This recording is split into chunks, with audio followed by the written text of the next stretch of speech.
தமிழ் தேசியத்தை சொத்து பிரபாகரன். நீ பிரபாகரன் படத்தை வச்சு நீங்க இன்வெஸ்ட்மெண்ட் மாதிரி பண்ணுவ, நாங்க வேடிக்கை பார்த்துக்க முடியுமா? நீ பிரபாகரன் பேரை வச்சு நீ பண்றன்னு சொன்னா எல்லா வகையிலும் ஒழுக்கமா இருக்கும். பிரபாகரன் ஒழுக்கமான தலைவர். அதுலயே நீங்க நிறைய ஸ்வீப்பா வரீங்க. வந்து நான் ஏடாபுரமா பேசுவேன். ஒரு ரத்தம் சிந்தின பூமி இந்த போட்டோ எடுக்கிறதுக்கு 30,000 தமன்னா கூட அது என்ன மாதிரி மண்ணு, அங்க போய் நீ காவாலயான்னு பாட்டை போட்டு அவ்வளவு பண்ண மக்கள் அங்க வந்து பாத்தீங்கன்னா ஒரு குறிப்பிட்ட ஒரு சூழ்நிலை வந்து பாத்தீங்கன்னா அசம்பாவிதம் நடக்கிற மாதிரி ஒரு சூழ்நிலை வந்து நல்ல வேலை உயிர் பலி எதுவுமே இல்லை. ஆனா எல்லாம் முடிஞ்சு வந்து பாத்தீங்கன்னா கலவரக்காரர்கள் முத்திர குத்தும் போது நீ என்ன பண்றது? சீமான் நேரடியா வந்து பாத்தீங்கன்னா நேரடியா கேட்டா இந்த மாதிரி இங்க போன வந்து அந்த கலை நிகழ்ச்சியை சார்ந்தவங்களை ஏதாவது நீ கண்டிச்சு ஒரு அறிக்கை விட்டீங்களா? இல்ல பொதுவான ஒரு அறிக்கை விட்டீங்களா? எப்படி நீங்க ஈழத்தமிழ் இளைஞர்கள் வந்து நீங்க கலவரக்காரர்கள் சொல்வீங்க? பிரபாகரன் வந்து நீங்க வந்து பாத்தீங்கன்னா படத்தை பயன்படுத்துறீங்க. நிர்வாகம் ஒழுங்கா நடத்தினா அந்த நிகழ்ச்சி கரெக்டா நடந்திருக்கும். அது கலை நிகழ்ச்சியாவும் நடக்கல, இசை நிகழ்ச்சியாவும் நடக்கல, ரெண்டும் கலந்து நடந்துச்சு. அங்க இருந்து போட்டு அவுத்து போட்டு ஆனாங்க. அங்க இருக்கிற வந்து பாத்தீங்கன்னா அங்க இருக்கிற இளைஞர்கள் வந்து பாத்தீங்கன்னா யாரோ ஒரு மிஸ்கிரீன்ஸ், ஒரு குழப்பவாதிகள், ஒரு 5 பேர் இருக்கிறான். அவன் வந்து தமிழ் இளைஞர்கள் தான் நீங்க சொல்லிட முடியுமா? தமிழ் வெளி உறவுகளுக்கு வணக்கம். இன்றைக்கு மூத்த பத்திரிகையாளர் சேகுவரா ஜெய்சங்கர் அவர்களை சந்தித்து சமீபத்தில் நாம் தமிழர் கட்சியின் சின்னம் குறித்தான சர்ச்சை போயிட்டு இருக்கு. அது குறித்து பேச போகிறோம். சார் வணக்கம் சார். வணக்கம் சார். வணக்கம். சமீப காலமாக நானும் வந்து நாம் தமிழருக்கு எதிரானவங்களா பேட்டி எடுக்கக்கூடிய சூழலாக உருவாகிட்டு இருக்கு. அதே போல் இப்போ சமீபத்தில் நாம் தமிழர் சின்னம் பறிபோனதுக்கு பிறகு வந்து நீங்கள் பயங்கரமாக வந்து நாம் தமிழர் ஆதரவாளராக அறியப்பட்ட சேகுவரா ஜெய்சங்கர் அவர்கள் வந்து சீமானுக்கு எதிராக பேசுகிற மாதிரியும் நாம் தமிழருக்கு எதிராக பேசுகிற மாதிரியும் ஒரு காணொலி பார்த்தேன். ஏன் இந்த கோவம் எதுக்காக வந்து திடீர்னு வந்து இப்படி வேற இடத்துக்கு போனீங்க, மாறினீங்க? சார் ஒரே ஒரு விஷயம் சொல்றேன்.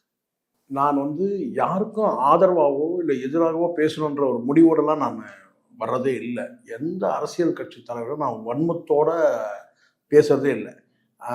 ஒரு அஜெண்டா ஒன்று எடுத்துக்கிட்டு இதில் வந்து இந்த அரசியல் கட்சி தலைவரை நம்ம அடிக்கணும், அது எந்த கட்சினா இருக்கட்டும், திமுகவாகட்டும் அதிமுக ஆகட்டும், அல்லது விமர்சனங்களாக நான் வைக்கிறேன். ஒன்று. ரெண்டாவது கேட்டினா குறைகள் தான் நான் சொல்லுவேன், எங்கே தான் சொல்லுவேன், யாருக்கிட்ட தான் சொல்லுவேன். இதில் வந்து தனிப்பட்ட முறையில் வன்மம்லாம் எனக்கு ஒன்றும் கிடையவே கிடையாது. ஒரு குறிப்பிட்ட ஒரு தலைவரை வந்து இலக்கு வச்சு வந்து 2 பெண்கள் வந்து அவரை வந்து பார்த்தீங்கன்னா வந்து கார்னர் பண்ணுறாங்கன்னும் போது பார்த்தீங்கன்னா சாட்டை துரைமுருகனுக்கு முன்னாடி வந்து நான் வந்து இங்கே வந்து காணொலியில் பேசுவேன். வீரலட்சுமி எதிர்த்து யாருமே பேசுறதுக்கு அனுமதிக்காத போது ஊடகத்தில் உங்ககிட்ட நான் அனுமதி வாங்கி இங்கே நான் பேசவே தீர்வேன்னு சொன்னேன். நீங்களும் அனுமதி கொடுத்தீங்க, நான் பேசுவேன். அதனால் எனக்கு வந்து தனிப்பட்ட முறையில் சீமான் மேலேயோ இல்லை வந்து பார்த்தீங்கன்னா வந்து இல்லை வேறு கட்சி தலைவர்கள் எந்த கட்சியாக கூட இருக்கட்டும், அது வந்து திராவிட இயக்கங்களை கூட இருக்கட்டும் கேட்டான். நான் ஒரு குறிப்பிட்ட என்னுடைய ஐடியாலஜியை கொண்டு வந்துட்டு நான் திணிக்கிற இடத்துல நான் இல்லை. நடக்கிற சம்பவங்களை நான் விமர்சனம் பண்ணுறேன். இந்த அமைச்சர் தவறுனா அது தவறுன்னு நான் சொல்கிறேன், கட்சி தலைவர் தவறுனா அது தவறுன்னு சொல்லுங்க தவிர இதில் குறிப்பிட்ட எனக்கு அப்படி ஒரு இலக்கே எனக்கு இல்லை.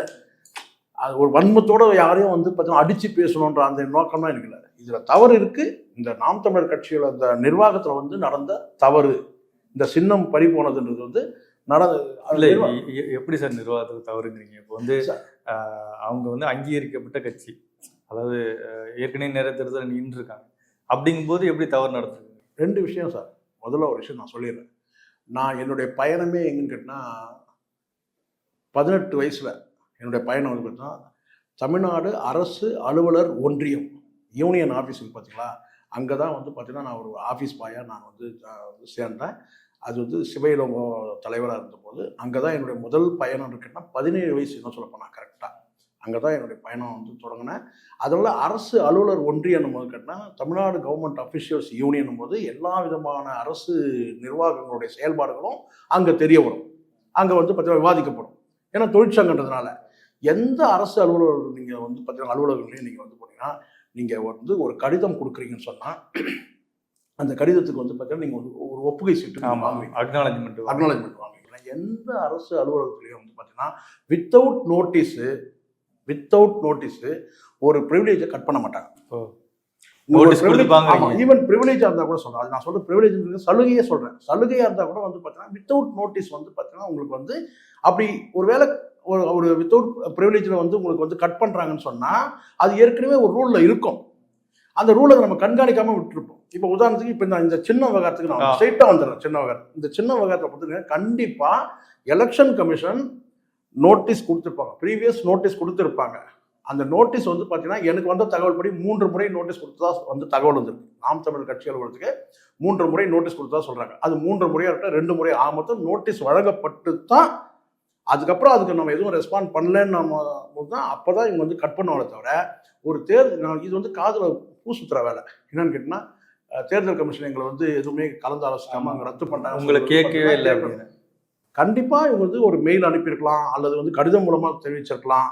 அதுக்கு இவங்க ரெஸ்பாண்ட் பண்ணாமல் இருந்திருக்கலாம், அசட்டையாக அலட்சியமாக இருந்திருக்கலாம், இவருடைய சீமான் அவர்களுடைய கவனத்துக்கே கூட வராமல் இருந்திருக்கலாம். அதனால் ஏன்னா அங்கே கட்சியோட கட்டமைப்பு இதுதான் நான் இந்த இடத்துல சொல்கிறேன். நான் சார் நீங்கள் நம்பினா நம்புங்க, நம்பிட்டு போங்க. இந்த கணினி தான் இல்லாத காலத்தில் நான் சொன்னேன் பார்த்தீங்களா, ஒரு 20 வயசு இருக்கும்போது ஒரு லெட்டரை கொண்டு போகிறேன். எங்கன்னா அண்ணா அறிவாலயத்துக்கு கொண்டு போகிறேன். இது ஏதோ நான் சொல்கிறதுனால திராவிட இயக்கங்கள்லாம் நான் தூக்கி பிடிச்சி பேசணும்னு சில பேர், நான் எனக்கு அதை பற்றி கவலையே கிடையாது. நடந்த விஷயத்தை சொல்கிறேன். அப்போ வந்து பார்த்தீங்கன்னா இப்போ இறந்தார் பார்த்தீங்களா கூகா செல்வம், இப்போ இறந்தார் பார்த்தீங்களா, அப்போ அவர் அங்கே உட்காந்துருக்கார். நான் சொல்கிறது எப்போ கிட்டத்தட்ட 30 வருஷத்துக்கு முன்னாடி சொல்கிறேன், 35 வருஷத்துக்கு முன்னாடி சொல்கிறேன். அப்போ நான் வந்து சைக்கிளில் போய் இறங்கிட்டு ஒரு லெட்டர் கொண்டு போகிறேன். அங்கே உள்ளே போன உடனே நான் கேட்டால் அந்த அண்ணா அறிவாலயத்துக்குள்ளே நான் நுழையிறேன், அசந்துட்டேன். ஏன்னு கேட்டிங்கன்னா கம்ப்யூட்டர் இல்லாத காலகட்டம். எல்லா நோட்டும் எவ்வளோ சைஸ் இருக்குன்னு கேட்டிங்கன்னா ஒவ்வொருத்தரும் ஒரு டேபிளில் உட்காந்துருக்காங்க. இங்கேருந்து பார்த்தீங்கன்னா கண்ணு கட்டின தூரம் வரைக்கும் டேபிளில் உட்காந்துருக்காங்க. இந்த சைடில் ஒரு 20 பேர், அந்த சைடில் ஒரு 20 பேர் உட்காந்துருக்காங்க. எது இருக்குன்னா நோட்டு புத்தகங்களோட சைஸ் எவ்வளோ இருக்குன்னு கேட்டிங்கன்னா இந்த சைஸ் இருக்குது. ஒரு நோட்டு புத்தகத்தோட சைஸ் வந்து பார்த்தீங்கன்னா இவ்வளோ வயசு இருக்குது. எல்லாமே வந்து பார்த்தீங்கன்னா லெட்டர் மெயின்டைன் பண்ணுறாங்க. அங்கே ஒரு அட்டைப்பெட்டி எடுக்கிறாங்க. அந்த அட்டைப்பெட்டியில் வந்து பார்த்தீங்கன்னா வந்து உறுப்பினர் சேர்க்கையோட வந்து செக் இருக்குது, அது எடுக்கிறாங்க. ஒன்றியம் பகுதின்னு சொல்லி ஒரு அட்டைப்பெட்டிகள் ஃபுல்லாக அடுக்கப்பட்டிருக்கு, வரிசையாக அடுக்கப்பட்டிருக்கு. அதை ஓப்பன் பண்ணி எடுத்து வந்து கொடுக்குறாங்க, அதை என்ட்ரி பண்ணுறாங்க. ஒரு நிர்வாக கட்டமைப்பை பார்த்து அசந்து போனேன். ஒரு கட்சியோட நிர்வாகம்னா இப்படி இருக்குமா? அப்போ கம்ப்யூட்டரே இல்லாத காலகட்டம். அப்போது ஒரு நிர்வாக கட்டமைப்பு அதை பார்த்து தான் அதிமுக நடந்திருக்கு. இன்னும் சொல்லப்போனால் இந்த திராவிட கட்சிகளை காப்பி அடித்து தான் தேசிய கட்சிகளை வந்து ஒரு கட்சி எப்படி நிர்வாகத்தை கட்டமைக்கணும், ஒரு வட்டம் ஒன்றியம் எப்படி வந்து இதை வந்து விரிவடையுது. மாவட்டத்தை பிரித்தவங்களே இவங்க தான். நிர்வாக வசதிக்காக பிரிக்கிறது அது வேற அரசு. ஆனால் கட்சி நிர்வாகத்துக்காக மாவட்டத்தை பிரித்தவங்க யாருன்னு கேட்டால் இவங்க தான். ஏன் கட்சி பலப்படுத்துது. அந்த மாதிரி என்னன்னா இங்கே வந்து நிர்வாக கட்டமைப்பு இல்லை. நாம் தமிழர்ல நிர்வாக கட்டமைப்பு இல்லை, அமைப்பு ரீதியாக கட்சி இல்லைன்றது ஒரு பக்கம் சார். நிர்வாக கட்டமைப்புன்னு ஒன்று இருக்கு. ஒரு தலைமைச் செயலகம் இருக்குன்னா அந்த தலைமைச் செயலகத்துக்கு கீழே வந்து பார்த்தீங்கன்னா ஒரு 10 வந்து பார்த்தீங்கன்னா எழுத்தர் இருக்கும். அவங்களுக்கும் கட்சிக்கும் கூட பார்த்தீங்கன்னா என்ன மாதிரி தொடர்பு இருக்குன்னா நிர்வாகியாக இருக்க மாட்டான், கட்சி நிர்வாகியாக இருக்க மாட்டான், ஆனால் அலுவலக நிர்வாகியாக இருப்பான். அப்போ வந்து கேட்டா ஒரு பொறுப்பா ஒரு கடிதம் வருதுன்னா அதை பிரிச்சு பார்க்கணும். இது ஏதோ போற போக்கில் பிளாட்பாரத்தில் நடத்திட்டு போறாம நடத்த முடியாது சார். அரசியல் கட்சியை வந்து பார்த்தீங்கன்னா ஒரு பொறுப்பா நடத்தணும்ன்ற அன்றாடங்க வந்து பார்த்தீங்கன்னா ஏதோ வந்துதான் இன்னைக்கு வந்து தூக்கி போட்டோமா போனோம் அப்படி இருக்கக்கூடாது. நிர்வாக கட்டமைப்பு ஒழுங்கா இருந்துச்சுன்னா இதுக்கு தான் நான் சொல்றேன். உதாரணம் சொல்றேன், இதை சொன்னா இவங்களுக்கு வந்து எரிச்சலா இருக்கு. விடுதலை புலிகள் இயக்கத்தை வந்து நீங்க வந்து ஒரு முன்மாதிரியா எடுத்துக்கிறீங்க. அதில் இருக்கிற வந்து மாவீரன் பிரபாகரனை வந்து பார்த்தீங்கன்னா நீங்க பேரை வச்சுக்கிட்டா மட்டும் போதாது, இல்லை போட்டோ வச்சுக்கிட்டா போதாது. அவங்க எப்படி நிர்வாகத்தை கட்டமைச்சாங்கன்னு கேட்டா பிரமிப்பா இருக்கும். எல்லாம் எல்லா துறையும் இருந்துச்சு, எல்லா நிர்வாகமும் சார் எல்லாமே இலங்கை ஸ்தம்பிச்சது சார். இலங்கை ஒரு அந்த நாடு இவங்களுடைய நிர்வாகத்தை பார்த்து இலங்கை வந்து பார்த்தீங்கன்னா இலங்கை மட்டும் கிடையாது, உலக நாடுகள்லாம் ஸ்தம்பிச்சது. பிரமிச்சது. ஏன்னு கேட்டா எல்லா நிர்வாகமும் உண்டு. இதை சொன்னா வந்து என்ன நம்ம வந்து அவங்கள உயர்த்தி பிரபாகரன் வந்து நீங்க பின்பற்றுறீங்க. பிரபாகரனுடைய பயன் நீங்க வரும். நான் கேட்கிறேன், பிரபாகரன் படம் வந்து உங்களுக்கு நான் இன்வெஸ்ட்மெண்ட்டா? உங்களை விமர்சிக்க கூடாதா? நாம் தமிழை விமர்சிக்க கூடாது, சீமானை விமர்சிக்க கூடாதா? நீங்க யாரை எடுத்துட்டு இருக்கீங்க? பிரபாகரன் உங்க சொத்தா? நான் கேட்கிறேன், தெரியாம தான் கேட்கிறேன். கோவம் வந்து நான் ஏடாபுரமா பேசுவேன். நான் கேட்கறது என்னன்னு கேட்டீங்கன்னா, நீங்க பிரபாகரனை நீங்க வந்து எடுக்கிறீங்க. பிரபாகரன் வந்து பாத்தீங்கன்னா உங்களுடைய சொத்து இல்லை. பிரபாகரன் பொது சொத்து, தமிழ் தேசியத்தோட சொத்து பிரபாகரன். நீ பிரபாகரனை நீ முன்னெடுத்து நீங்க வந்து படத்தை வச்சு நீங்க இன்வெஸ்ட்மெண்ட் மாதிரி பண்ணுவேன், நாங்கள் வேடிக்கை பார்த்துருக்க முடியுமா? நீ பிரபாகரன் பேரை வச்சு நீ பண்றேன்னு சொன்னா எல்லா வகையிலும் ஒழுக்கமா இருக்கும். பிரபாகரன் ஒழுக்கமான தலைவர். அதுலயே நீங்க நிறைய ஸ்லிப் ஆகுறீங்க. உங்களுடைய விமர்சனங்கள் எப்படி இருக்கு? நாச்சியார் சுகந்தி உங்களுக்காக பேசின ஒரு பெண்மணி. அவங்களை எவ்வளவு தரம் தாழ்ந்து அவங்க ஒரு மாற்று கருத்து சொன்னாங்கன்னு அவங்கள தரம் தாழ்ந்து நீங்க வந்து விமர்சனம் பண்ணீங்க. புரியுதா சொல்றது? இப்ப நாங்க பதிலுக்கு நாங்க இறங்கி பண்ணோம்னா பெரிய விஷயமே கிடையாது, எல்லாராலும் எல்லாமே முடியும். நமக்கு அது நோக்கம் கிடையாது. நீங்க பிரபாகரன் நீங்க முன்னெடுக்கிறீங்க சொன்னா, இப்ப நாங்க பிரபாகரன் தமிழ் தேசியத்தை சார்ந்து நீங்க வந்து நீங்க ஒரு கட்சி நடத்துறீங்க. நீங்க அதுக்கு பிரபாகரன் வந்து பாத்தீங்கன்னா என் தலைவர் என்னுடைய சொல்லி நீங்க முன்மொழிங்க சொன்னா அவங்களை பின்பற்றணும். நிர்வாகத்திலே உங்களால பின்பற்ற முடியல சார். நீங்க அவரை மாதிரி ஒழுக்கமாக வந்து நீங்க இல்ல, அது எனக்கு தெரிஞ்சிருச்சு, போகட்டும். ஆனா நிர்வாகத்துல தமிழ் தேசியத்துக்காக நீங்க குரல் கொடுக்குறீங்கன்னு சொன்னா அங்க ஒரு பிரச்சனை சார். இப்ப நான் கேட்கிறேன் சார், இலங்கையில சமீபத்தில் வந்து ஒரு ஹரிஹரன் நிகழ்ச்சி, அந்த நிகழ்ச்சியில வந்து பாத்தீங்கன்னா அங்க வந்து ஒரு பிரச்சனை நடந்துச்சு, ஒரு சர்ச்சையாச்சு. இங்கே அங்கேருந்து பார்த்தீங்கன்னா இவங்கெல்லாம் வந்து வெளியேறினாங்க. ஆனால் அங்கே என்ன சொல்லப்பட்டது, அவங்களுக்கு கலவரக்காரர்கள் மாதிரி நம்ம ஈழத்தமிழர்கள் வந்து இளைஞர்கள் வந்து கலவரக்காரர்கள்ன்ற மாதிரி ஒரு பேச்சு வந்தது, பேசப்பட்டது. பேசுறது யாரு? இங்கிருந்து போன கும்பல் தான். பொதுவாக ஊடகங்களில் மாற்று சொன்ன சிந்தனை உள்ளவங்க பார்த்தீங்கன்னா எடுத்து விட்டாங்கன்னு கேட்டால் அங்கே இருக்கிற இளைஞர்கள் வந்து கலவரம் பண்ணிட்டாங்க, அது பண்ணிட்டாங்க. நான் கேட்கறது என்னன்னு கேட்டால், இந்த இடத்துல நீங்கள் பிரபாகரனை முன் வச்சு நீங்கள் படத்தை முன் வச்சு நீங்கள் வந்து நீங்கள் ஒரு இயக்கத்தை நீங்கள் நடத்துறீங்க, ஒரு கட்சி நீங்கள் நடத்துறீங்க, இயக்கம் இல்லை கட்சி நடத்துறீங்க நீங்கள், சரிங்களா? அப்போ நீங்கள் என்ன செய்யணும்னு கேட்டால், அங்கே வந்து பார்த்தீங்கன்னா அங்கே இருக்கிற மக்களுக்கு வந்து பார்த்தீங்கன்னா இங்கிருந்து போன ஒரு கலை நிகழ்ச்சி கிடையாது, இசை நிகழ்ச்சின்னு சொன்னாங்க. ஆனால் அங்கே போன கும்பல் வந்து பார்த்தீங்கன்னா அவுத்து போட்டு ஆடுற கும்பல் தான் போச்சு. தமிழ்நா பக்கத்தில் நின்று இருந்தாக்கா 30,000 போட்டோம். அப்போ அங்கே எந்த மாதிரியான இளைஞர்கள் அங்கே இருக்கிறாங்க? ஒரு ரத்தம் சிந்தின பூமி, இன்னும் அந்த ரத்தங்கள்லாம் காஞ்சுதா இல்லையானே தெரியல. முற்றிலுமாக வந்து பார்த்தீங்கன்னா எல்லா வகையிலும் சுரண்டப்பட்ட மக்கள், வீழ்த்தப்பட்ட மக்கள். அந்த மக்கள்கிட்ட மேலும் ஒரு சுரண்டல் நடத்துகிற மாதிரி பார்த்தீங்கன்னா ஒரு டிக்கெட் 25,000 30,000 50,000 போட்டு 5,000 6,000 போட்டு அந்த மக்களை சுரண்டி அங்கே போய் பக்கத்தில் நின்று எடுத்த போட்டோ எடுக்கிறதுக்கு 30,000 தமன்னா கூட அது என்ன மாதிரி மண்.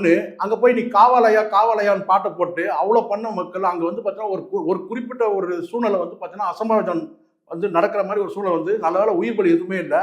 ஆனால் எல்லாம் முடிஞ்சு வந்து பார்த்தீங்கன்னா கலவரக்காரர்கள் முத்திர குத்தும் போது நீ என்ன பண்ணுற சீமான்? நான் கேட்கறது என்ன, ஈழத்தமிழ் இளைஞர்கள் வந்து பார்த்தீங்கன்னா கலவரக்காரர்கள் சொல்லிட்டு இங்கேருந்து போன ஒரு கூத்தாடி கும்பல்னே நான் சொல்கிறேன், உங்கள் பாஷையில சொல்கிறேன், நீங்கள் தானே சொல்கிறீங்க கூத்தாடின்னு சொல்லிட்டு. அங்கே இருந்து பார்த்தீங்கன்னா கலை நிகழ்ச்சி நடத்துவாங்க, இசை நிகழ்ச்சி வேறு கலை நிகழ்ச்சி வேறு.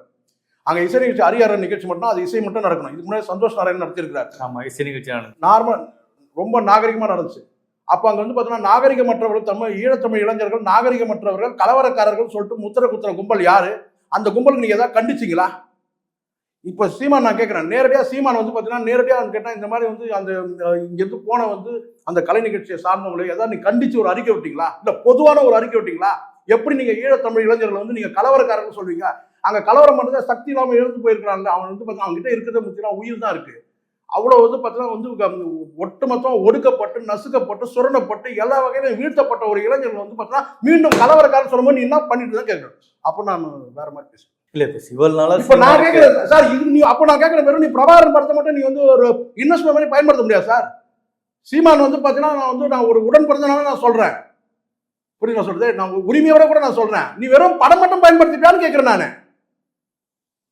பிரபாகரன் படம் வந்து ஒரு முதலீடா, உனக்கு ஒரு கட்சியோட முதலீடா சார்? நான் கேட்கிறேன். பிரபாகரனுடைய பயன்படுத்தணும். ஒண்ணு, பிரபாகரன் நிர்வாக கட்டமைப்பு உங்ககிட்ட கிடையாது. அமைப்பு ரீதியா கட்சி இருக்கா? அதுவும் கிடையாது. அங்க ஒரு பிரச்சனை வருது, உலகம் ஃபுல்லா தமிழர் பிரச்சனை எங்க இருந்தாலும் பேசலாம் சார். பேசுறதுனால நம்ம இந்திய இறையாண்மைக்கு எதிரான ஆயிடுமா? நான் கேட்கிறேன். பேசலாம். நான் சொல்றேன் சார், நான் வந்து சொன்னேன், நான் வந்து இந்தியன், உணர்வால் தமிழன், நான் பிறப்பால் வந்து இந்தியன் தான். நான் முரண்பட்டு நிக்கல, இந்த இறையாண்மைக்கு எதிராக நான் பேசல. ஆனா உணர்வு ரீதியா தமிழர்களுக்கு ஒரு பிரச்சனை வரும்போது நீ எங்க நடந்தாலும் சொல்லலாம். இலங்கையில் நடந்த மட்டும் இல்லை, சிங்கப்பூர்ல நடந்தாலும் சொல்லலாம், மலேசியா நடந்தாலும் சொல்லலாம், உலகத்துல எங்க நடந்தாலும் சொல்லலாம். அப்ப ஒரு தமிழ் இளைஞர்கள் நீ வந்து கலவரக்காரர்கள் சொல்லும் போது நீ என்ன பண்றதுன்னு கேட்கிறேன். நான் சீமான தான் நான் கேட்கிறேன். அப்ப நீ பேச மாட்டேன். அப்ப உனக்கு பிரபாகரன் படம் உனக்கு ஒரு முதலீடு, நீ பணம் கறக்கிறதுக்கு ஒரு மரம், அது அப்படிதானே? பிரபாகரன் நிக்கிறதுல உனக்கு ஒரு மரம், பணம் காய்க்கிற மரம். தமிழ்நாட்டுல வந்து பிரபாகரன் வந்து வெளியில வந்து பேச வச்சதே அவர் தான். பிரபாகரன் யார்? அதுதான் சார் நான் சொல்றேன். நீங்க வந்து பாருங்க, ஒரு விஷயம் நான் தெளிவா பேசுறோம். நான் மனசு ரணப்பட்டிருக்கேன். அந்த ஹரிஹரன் நிகழ்ச்சிக்கு பிறகு வந்து பாத்தீங்கன்னா நான் ரொம்ப ரணப்பட்டிருக்கிறேன். நீ வாயே திறக்கவே இல்லை. நீ தமிழ் தேசத்தை எடுத்து பேசக்கூடிய ஆள் வந்து பார்த்தீங்கன்னா அங்க இருக்கிற இளைஞர்கள் கலவரக்காரர்கள் முத்திர குத்துமா நீ வாயை மூடிட்டு இருந்த, நீ பேசவே இல்லை. நான் கேட்கறது ஒன்னே ஒன்று தான் கேட்டேன். பிரபாகரன் வந்து நீங்க வந்து பாத்தீங்கன்னா படத்தை பயன்படுத்துறீங்க, புலம்பெயர்ந்த தமிழர்கிட்ட இருந்து உனக்கு என்ன வருது ஏது வருதுன்னு தெரியாது, ஏதோ வருது, நீ அனுபவிச்சிருக்கிற, நீ எல்லாத்தையுமே எடுத்துக்க. நிர்வாக கட்டமைப்பு நீ அது மாதிரி பண்ணவே இல்லை. எங்கேயோ ஒரு அவப்பேர் வருதுன்னு சொன்னா நீ பேசணுமா இல்லையா? அதுல இருக்கிற உண்மையை மட்டும் பேசணுமா இல்லையா? அதுவும் எங்கிருந்து வருது? இங்கிருந்து வந்து இங்கிருந்து ஒரு நடிகர் கூட்டங்கள் ஒரு பார்த்தீங்கன்னா சினிமா துறையை சார்ந்தவங்க போய் அங்க நிகழ்ச்சி ஒழுங்கா நடத்தாதனால நிர்வாகத்தை, அங்கேயும் ஒரு நிர்வாக கோளாறு இருக்கு. நிர்வாகம் ஒழுங்கா நடத்தினா அந்த நிகழ்ச்சி கரெக்டா நடந்திருக்கும். அது கலை நிகழ்ச்சியாகவும் நடக்கல, இசை நிகழ்ச்சியாகவும் நடக்கல, ரெண்டும் கலந்து நடந்துச்சு. அங்கிருந்து போட்டு அவுத்து போட்டு ஆனாங்க. அங்க இருக்கிற வந்து பார்த்தீங்கன்னா அங்க இருக்கிற இளைஞர்கள் வந்து பார்த்தீங்கன்னா சார் யாரோ ஒரு மிஸ்கிரீன்ஸ், ஒரு குழப்பவாதிகள் ஒரு 5 பேர் இருக்கிறான். அவன் நீங்க வந்து தமிழ் இளைஞர்கள் தான் நீங்க சொல்லிட முடியுமா? யாரோ ஒருத்தர் வந்து பார்த்தீங்கன்னா ஒரு 5 சார் ஒரு லட்சம் பேர் கூடுற இடத்துல வந்து பார்த்தீங்கன்னா ஒரு 50 பேர் நினைச்சா கலகத்தை ஏற்படுத்திடலாம் சார். அந்த நிகழ்ச்சி வந்து பார்த்தீங்கன்னா சீர்குலைச்சிடலாம் முடியும். அப்ப எங்கேயோ ஒரு கோளாறு இருக்குது, உங்ககிட்ட தான் கோளாறு இருக்கு. நீங்க அதை வந்து பார்த்தீங்கன்னா டிக்கெட்டை போட்டு ஒரு பக்கம் சொல்றீங்க, கூட்டம் காட்டணும்னு சொல்லிட்டு இலவசமா வச்சாங்க. அங்க நிர்வாக கோளாறு. அப்ப அந்த நிர்வாக கோளாறு வந்து அங்க வந்து கேட்டா ஒரு அசம்பாவிதம் நடக்குது. உடனே நீங்க வந்து கேட்டா வந்து கலவரக்காரர்கள் சொல்லி வந்து ஒரு பேர் வருது. அப்ப நீ அந்த இடத்துல பேசணுமா இல்லையா? நீ பேசணும்ல. நீ முற்றிலுமா நீ வந்து பாத்தீங்கன்னா அது அப்படி ஒரு சம்பவம் நடந்த மாதிரியே தெரியாம நீ பாட்டு இருந்தீங்கன்னு அர்த்தம். நீ நினைவுல தான் இருக்கிறியா? கேட்கக்கூடிய கேள்வி வருது இல்ல சார். இப்போ இல்ல இப்ப நீங்க இங்க வந்து இப்ப சீமானுக்கு எதிராகவோ இல்ல நாம் தமிழ் கட்சிக்கு எதிராகவோ நீங்க பேசுனீங்கன்னா இப்ப வேற யார்ட்டையும் நீங்க வந்து காசு வாங்கிட்டீங்களா இல்ல வந்து உங்க வன்மத்துல இருந்து பேசுறீங்களா கேட்பாங்கல்ல சார். ஒன்னு சொல்லட்டுமா சார்? இல்ல நான் கூப்பிட்டு வச்சு உங்கள்ட்ட வந்து பேச சொல்றேன் அப்படின்னு சொல்லி நான் ஒன்னு சொல்றேன் சார். இந்த காணொலி நிறைய பேர் சொல்றாங்க சீமானுக்கு ஆதரவா பேசினா சீமான்கிட்ட காசு வாங்கிட்டு பேசினாரு, எதிராக பேசுறாருன்னு கேட்டீங்கன்னா வந்து என்னென்னமோ போட்டு எழுதுறான். நான் அதெல்லாம் படிக்கிறது கூட நேரம் கிடையாது. ஆனா உண்மையா நான் சொல்றேன், உணர்வு உள்ளவங்களுக்கு நான் பேசுறது சரியா தப்பான்னு தெரியும். யாருக்கும் நான் வன்மமா பேசணும் அவசியமே இல்லை. ரெண்டாவது இந்த மாதிரிலாம் வந்து பேசிட்டு இதன் மூலமா எடுத்துட்டு போயிட்டு நான் சோறு தின்னணும்னு அவசியமே இல்லை. அதுக்காக நான் மிகப்பெரிய கோடீஸ்வரனா நான் ஒன்றும் சொல்லிக்கவே இல்லை. இந்த மாதிரி வந்து ஒருத்தர்கிட்ட காசு வாங்கிக்கணும் ஒரு அரசியல் கட்சி தாக்கி பேசுன்ற நிலையை எனக்கு இல்லை. அந்த நிலையை நான் இல்லை, நிச்சயமா இல்லை. அப்படி ஒரு வேளை நிலை வந்துச்சுன்னா நான் செத்துருவேன், சாப்பிடாம கூட செத்து போயிடுவேன். சரிங்களா? இந்த காசெல்லாம் வாங்கிட்டு இவனை அரசியல்வாதிகள் இவனை அவனை திட்டிட்டு அந்த காசை வாங்கிட்டு போய் நான் சாப்பிடணுன்ற கட்டாயம் எனக்கு இல்லை. அப்படி ஒரு நிர்பந்தம் எனக்கு வந்துச்சுன்னா நான் செத்துருவேன், பட்டினியா இருந்து கூட செத்து போயிடுவேன். அதனால இதெல்லாம் வந்து நான் கேட்டா இப்ப நான் கேட்கிறேன், இந்த காணொலி பார்க்குற அத்தனை பேரும் நான் கேட்கிறேன், ஒரே ஒரு கேள்வி தான் கேட்கிறேன். உங்களால வந்து ஒரு திராவிட இயக்கங்களுக்கு ஒரு மாற்று சக்தின்னு சொல்லி உருவாகிறவங்களால உங்களோட கட்சியோட சின்னத்தை காப்பாற்ற முடியல. ஒன்னே ஒன்று நான் திரும்ப சொல்றேன் சார். இங்க வந்து பார்த்தீங்கன்னா அங்கே தவறு வந்து எலெக்ஷன் கமிஷன்ல தவறு நடந்துச்சு சொன்னா இந்நேரம் வந்து சீமானே வந்து பத்திரிகை பேட்டி கொடுத்துருக்கோம். பாருங்க, நாங்கள் ஆடிட்டிங் கரெக்டாக காட்டியிருக்கிறோம், அவங்க கொடுத்த கடிதத்துக்கு நாங்கள் ரிப்ளை கரெக்டாக கொடுத்துருக்கிறோம். ஆனா வந்து திட்டமிட்டு சதியின் காரணமா வந்து பார்த்தீங்கன்னா வந்து இந்த சின்னம் போயிடுச்சுன்னு சொல்லி பேசுவீங்களா? அதை விட்டுட்டு நீங்க என்ன சொல்றீங்கன்னு கேட்டீங்கன்னா வந்து நாங்க சுயேட்சையா போட்டிட்டு போறோம். இதெல்லாம் போற போக்கில் பேசுறதுல ஒரு உணர்வு ரீதியா ஒரு சார் உணர்ச்சி வசப்படுறது வேற, ஆனா உணர்வு ரீதியா வந்து செயல்படுறதுன்னு ஒன்று இருக்கு. நீ உணர்ச்சி வசப்பட்டு மேடையில மட்டும் ஊன்னு முழங்கிட்டு இங்க அறிவுபூர்வமா உணர்வுபூர்வமா செயல்பட வேண்டிய விஷயத்துல நீ தூங்கிட்டு அதுக்கப்புறம் நீ வந்து பார்த்தீங்கன்னா எவங்ககிட்ட பறி கொடுத்துருக்குற நீ எங்க பறி கொடுத்துருக்க? நீங்க எங்க பறி கொடுத்துருக்கீங்க சின்னத்தை தெரியுமா? எங்க பறி கொடுத்துருக்கீங்க? கர்நாடகாவில் போய் பறி கொடுத்துருக்கீங்க சின்னத்தை. நல்லா புரிஞ்சுங்க. இங்க இருக்கிறவங்க வந்து பல பேருக்கு புரியல சார். அதிமுக இன்னைக்கு ரெட்டையில பிரச்சனை நடந்துட்டு இருக்கு சார், சண்டை நடந்துட்டு சார். அது ஒரு கட்சி கூட நடக்கிற பிரச்சனை, அண்ணன் தம்பி பிரச்சனை, எனக்கு ஒன்று உனக்கு ஒன்று சொல்லி அடிச்சுக்கிறான், அது வேற. ஏன் உதயசூரியன் சிக்கல் வந்துச்சு, வைகோ பிரிஞ்ச போது வைகோ சேர்ந்து பார்த்தீங்கன்னா என்கிட்ட 16 மாவட்ட செயலர் இருக்கிறார், பொது எனக்கு தான் சொந்தம்னு சொன்னாரு. ஒரு கட்டத்தில் வந்து கலைஞருக்கு வந்து பார்த்தீங்கன்னா நெருக்கடி கொடுத்தாரு. அதுக்கப்புறம் வந்து அந்த சின்னம் வந்து திமுக தான் ஆயிடுச்சு. அது மாதிரி சின்னம் வந்து பல பிரச்சனைகள் வந்திருக்கு. சரிங்களா? ஒரு சொந்த கட்சியில இருக்கிறவங்களுக்கு சின்ன பிரச்சனை வந்துன்னா பரவாயில்ல, உனக்கு உன் கட்சியில இருக்கிற பிரச்சனை இதே நான் சந்தோஷப்படுவேன். நாம் தமிழ்ல கூட யாராவது ஒருத்தர் வந்து பார்த்தீங்கன்னா சின்னம் எனக்கு தான் வரும்னு சொல்லி கேட்டா பரவாயில்ல. நீ கட்சியை விட்டு நீக்கினா கூட பார்த்தா தனியா ஒரு பாசறைன்னு வச்சுக்கிறான் தவிர உன் கட்சியோட சின்னத்தெல்லாம் வந்து கூறு போடல, பங்கு கேட்கல. அப்ப அந்த அளவுக்கு உணர்வுபூர்வமா இருக்கிறான். நீக்கப்பட்ட ஒரு பாசறைன்னு வச்சிருக்கான். அப்ப எவ்வளவு உணர்வுபூர்வமா இருக்கிறான். அந்த உணர்வு நீ புரிஞ்சுக்கணுமா வேண்டாமா? நீ போற போகிறேன்னு கேட்டா சின்ன இல்லாத போயிட்டு போகுது, நான் சுயேட்சை சின்ன போட்டிட்டு போறேன்னு சொன்னா பேச்சாது ஒருத்தர் சொல்றான்னு கேட்டா எண்ணம் நல்லா இருந்தா இந்த வசனங்கள்லாம் நாங்க கலைஞர் காலத்துல பார்த்துட்டோம் நிறையா. சின்னம் இல்லைன்னா பரவாயில்ல, எண்ணம் நல்லா இருந்தா போதும். இதெல்லாம் டயலாக் ஆகுது. ஒரு சென்சிட்டிவா கட்சியை நடத்தணும் சார். நீங்க திராவிட இயக்கங்களுக்கு மாற்று கட்சினா அடுத்தவங்க சிரிக்கிற மாதிரி கட்சி நடத்தி உங்களால சின்னத்தை கூட உங்களால காப்பாற்ற முடியும். இத்தனைக்கும் ஒரு தடவை 3 தடவை நோட்டீஸ் வந்திருக்கு. எனக்கு வந்த தகவல் படி 3 முறை நோட்டீஸ் வந்து அது டிஸ்ட்ரிக்ட் இவங்க கண்டு காணாம விட்டுருக்காங்க, அலட்சியமா இருந்துட்டு இருக்காங்க. இன்னொன்று சொல்லட்டுமா உங்களுக்கு? ஒரு கதை தெரியுமா உங்களுக்கு? ஈரோடு தேர்தல் வந்து நடந்தது பை எலெக்ஷன்ல. அந்த ஈரோடு பை எலெக்ஷன் வந்து பார்த்தீங்கன்னா அந்த நவநீதன் சொல்லிட்டு அவங்களுடைய அந்த கேண்டிடேட்டோட ஹஸ்பண்ட் என்கிட்ட பேசினார். அது வந்து நான் வந்து நாகரிகம் கருதி நான் சொல்ல விரும்பல. ஆனா அப்பயும் சின்ன பிரச்சனை நான் எல்லாத்தையும் என்னால சொல்ல முடியல. இப்ப சம்பந்தம் தேவைப்பட்டதான் பேசிடுவோம். அப்புறம் நான் அவர் வந்து சின்னத்துக்காக எவ்வளவு போராடினார் தெரியுமா? ஒரு கேண்டிடேட்டு சின்னத்துக்காக போராடும் போது அங்க நீங்க நிர்வாக கட்டமைப்பு மட்டும் கரெக்டா இருந்துச்சுனாக்கா எல்லா மாநில நிர்வாகிகள் அங்க நின்று போராடி இருக்கணும். அப்பயும் வந்து அந்த தேர்தல் அலுவலர் வந்து யாருக்காவது சின்ன வேணுமான்னு கேட்டு சின்ன எப்படி வாங்கினாங்க தெரியுங்களா? கெஞ்சி வாங்கினாங்க சார். அது தாண்டி என்னால சொல்ல முடியல. அதிகாரப்பூர்வமாலாம் வாங்கல. ஈரோடு பை எலெக்ஷனே வந்துச்சு. சுயேட்சையா தான் இவங்களை வந்து பார்த்தீங்கன்னா அவங்க வந்து ட்ரீட் பண்ணாங்க. அப்போ இவங்க என்ன செஞ்சாங்க கேட்டீங்கன்னா அவர் வந்து நவநீதன் வந்து பார்த்தா முழுக்க அந்த மனுஷனே போராடினாரு. மனைவி நிக்கிறாங்க கேண்டிடேட். ஒருங்கிணைப்பு கட்சியில ஒருங்கிணைப்பே கிடையாது. அவங்க போய் அங்க நிர்வாகிகள் போராடாம அவர் கூட இருக்கிற அந்த லோக்கல் அவங்க எலெக்ஷன்ல வேலை செய்யறாங்க பார்த்தீங்களா? அந்த கேண்டிடேட் நான் சொல்றேன்னா இப்ப கேண்டிடேட் இருக்கிறாங்கன்னா இவர் வந்து ஹஸ்பண்ட் யாரு நவநீதன் கணவர், அவர் கூட வேலை செய்யறாங்க பார்த்தீங்களா? அந்த பணிமனை பணியாளர்கள் அவங்கெல்லாம் போய் கேட்டுதான் சண்டை போட்டு அதுக்கப்புறம் கெஞ்சி ஒரு மாதிரி அப்பதான் வாங்கினாங்க. அப்பயே பிரச்சனை வந்து அப்போ பிரச்சனை வச்சு அப்போ நீங்க அலர்ட் ஆகணுமா இல்லையா? இப்போ நீங்க தமிழ்நாட்டில் இருக்கிற எவனாவது எடுத்துட்டா கூட பரவாயில்ல, எங்களோட கர்நாடகாவில் இருக்கிறவங்க வந்து உன் சின்னத்தை பிடிக்கிட்டு போனா அப்புறம் நீங்க இல்ல இப்ப பேச்சுவார்த்தை நடத்துன்னு சொல்றாரு. என்ன பேச்சுவார்த்தை பண்ணுவாங்க? என்னன்னு எலெக்ஷன் கமிஷன் போய் பேச்சுவார்த்தை நடத்துவாங்களா சார்? யார்கிட்ட பேச்சுவார்த்தை நடத்துறேன்னு பேச்சுவார்த்தை நடத்துறதுன்னு சொல்றாரு. எலெக்ஷன் கமிஷன்லாம் பேச்சுவார்த்தை நடத்த முடியாது சார். அது வந்து ஒரு நிர்வாக அமைப்பு சார். நீங்க சும்மா இவனுங்களாம் இந்த விடலை பசங்க இருக்கிறானுங்கல்ல, நம்மளை திட்டுறானுங்க பாருங்க, புரியுங்களா? அவங்க இது நல்லா நீங்க நினைக்கிறீங்களா? நாம் தமிழில் இருக்கிற தேசிய, அதாவது தமிழ் தேசியத்தை நேசிக்கூடியவங்க எல்லாமே அறிவுபூர்வமான தம்பிகள். சேகோரா தப்பா பேசணும்னு அவனுக்கு தெரியும். ஆனா அந்த திட்டம்லாம் இருக்கான் பார்த்தீங்கன்னா, அந்த கமெண்ட் போன்ல சொன்னாங்க, நான் படிக்கிறதே இல்லைப்பா கமெண்ட்னு சொல்லிட்டேன். சில பேர் சொன்னாங்க பா கமெண்ட்ல, அவன் சொல்றேன், அவன்லாம் யாருன்னு கேட்டீங்கன்னா, இது அந்த ரகசியம் எனக்கு முக்தாருக்கு மட்டும்தான் தெரியும். எனக்கு முக்தாருக்கு மட்டும்தான் தெரியும். ஏன்னா யாரெல்லாம் விமர்சிக்கிறாங்கன்னா நாச்சியார் சுகந்தி கூட தெரியும். யாரெல்லாம் வந்து மாற்று கருத்து சொல்றாங்களோ அவங்க விமர்சிக்கிறாங்க யாருன்னு கேட்டீங்கன்னா, இவங்களால ரெடி பண்ணப்பட்டவங்க. யாரால? சீமானால ரெடி பண்ணி ஒரு 50 பேர் வச்சுப்பாங்க. அந்த 50 பேரை வந்து பார்த்தீங்கன்னா கொடுத்தா கமெண்டே கொடுத்துட்டு இருப்பான். அவனே வந்து கேட்டா இவர் வந்து பார்த்தீங்கன்னா வந்து டேய் அப்படின்னு சொல்றது, இல்லை வந்து ஒருமையில பேசுறது, இவெல்லாம் யாருன்னு கேட்டீங்கன்னா ஒரு 50 பேர் இருக்கிறான். அவன் யார் போனாலும் பேசுவான். இது ஏற்பாடு பண்ணப்பட்டால. ஆனா உண்மையான வந்து பார்த்தீங்கன்னா தமிழ் தேசியத்தை நேசிக்கக்கூடியவன் நான் சொல்றது சரியா தப்பான்னு தெரியும். இப்போ நான் சொல்றேன், நாம் தமிழருக்கு எதிராக பேசணுன்ற எனக்கு எண்ணம் கிடையாது.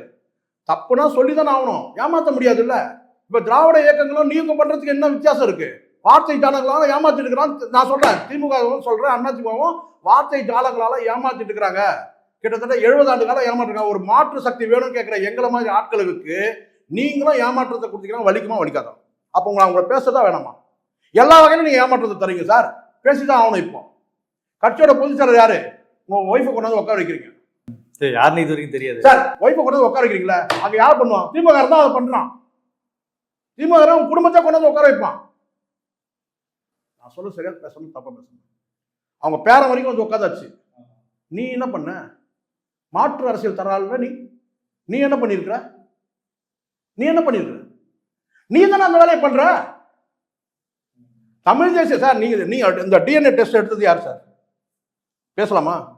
ரெடியா? நீங்க இந்த டிஎன்ஏ டெஸ்ட் எடுத்து யாரெல்லாம் தமிழ் அல்லாதவங்க லிஸ்ட் எடுத்து யார்? நீங்க தானே எடுத்தீங்க. இப்போ நம்ம பேசலாம்ல. கயல்வெடி யாருன்னு பேசலாமா? இன்னொருத்தன் ஒரு பையன் வந்து பார்த்தீங்கன்னா வளர்ந்த பையனா இருக்குன்னா அவன் தான் என் மகன் சொல்றேன், சொல்லிட்டு போட்டோம் சார். தனிப்பட்ட விஷயம் பேசலாம் சார். நீங்க கட்சியோட நிகழ்ச்சியில நீங்க அறிமுகப்படுத்துறீங்க. இப்படிதான் ஆரம்பிக்கும். இப்படிதான் சார் ஆரம்பிக்கும். திராவிட இயக்கங்கள் அப்படிதான் சார் நம்ம 50 வருஷம் 70 வருஷம் ஏமாத்தினானுங்க. இப்படிதான் ஆரம்பிக்கும். முதல்ல நீ என்ன கேட்கிற, ஒரு கட்சியோட நிகழ்ச்சி கூப்பிட்டு வருவேன், அதுக்கப்புறம் வந்து பொதுக்குழு கூப்பிட்டு வருவேன், செயற்குழு, இது மாதிரி நிர்வாகிகள். ஒரு கட்டத்துக்கு மேல என்னன்னு கேட்டீங்கன்னா இன்னொரு கதையாயிடும். இப்படிதானே சார் நடந்தது. பெரியார் கூட மணியம்மை எப்படி வந்தாங்க? நீயே சொல்ல, வர்றாரு வாங்க பேசலாம். எப்படி வந்தாங்க? வீட்டு வேலை செய்ய தான் வந்தாங்க, உதவிக்கு தானே வந்தாங்க. அப்புறம் எப்படி ஆனாங்க? அதுதான் இங்கே நடக்குது. சீமான் ஒரு பெரியார்னா கயல்விழி யாரு? ஒரு மணியம்மை. சாட்டை துறைமுகம் சொல்லுங்க, வீரமணின்னு ஒன்னும் சொல்லிட்டு போறேன். அவ்வளவுதான். இன்னும் பெரிய மாற்றம் கொடுத்துட்டு நீ, நான் கேட்கிறேன், பேசிதான் ஆகணும். மாற்றுன்னு சொன்னா சார், நான் வன்மத்தோட திட்டல. மாற்றுன்னு சொன்னா இந்த இடத்துல நீங்க சொல்லுங்க, பெரியார் தான் நீங்க பின்பற்றுறீங்க. பெரியாரையும் திட்டுனீங்க, வந்தேரின்னு சொன்னீங்க. கயல்விழி யாரு? பேசி ஆகணுமா?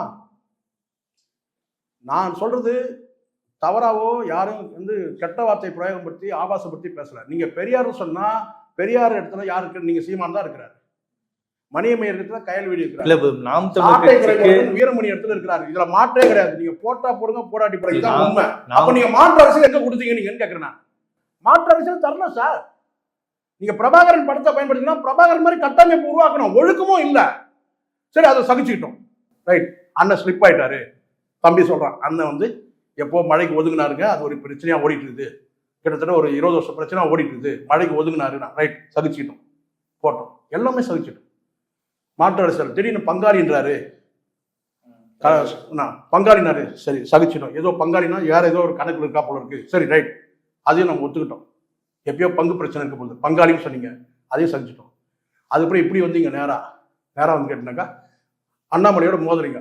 அண்ணாமலை ஒரு வார்த்தை சொல்றாரு, 2024 நாம் தமிழர் ஒரு கட்சியே இருக்காதுன்னு சொல்றாரு. ஒரு துக்க நிகழ்ச்சிக்கு போறீங்க, கை கொடுத்து வணக்கம் சொன்னோம், அவ்வளவுதானே சார்? அவ்வளவுதான் சார். வாங்க வணக்கம் அப்படி சொல்லுங்க. வாங்க சார் வணக்கம், முடிஞ்சிச்சு.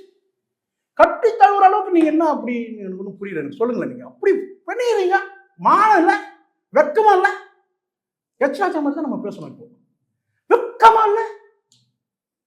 ராஜா ராஜா மாதிரி தான் பேசணும். வெக்கமா இல்ல?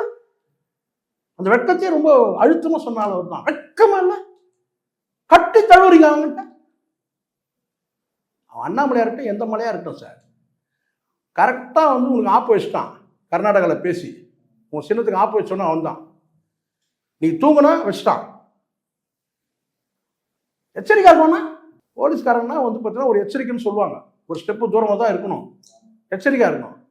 இல்லை இப்போ நாம் தமிழரை விட்டுட்டா, இப்போ நாம் தமிழ் கட்சியை விட்டுட்டா யாரை வந்து நம்ம வந்து தமிழ் தேசியவாதிகள் வந்து யாரை வந்து நான் சொல்லட்டுமா சார்?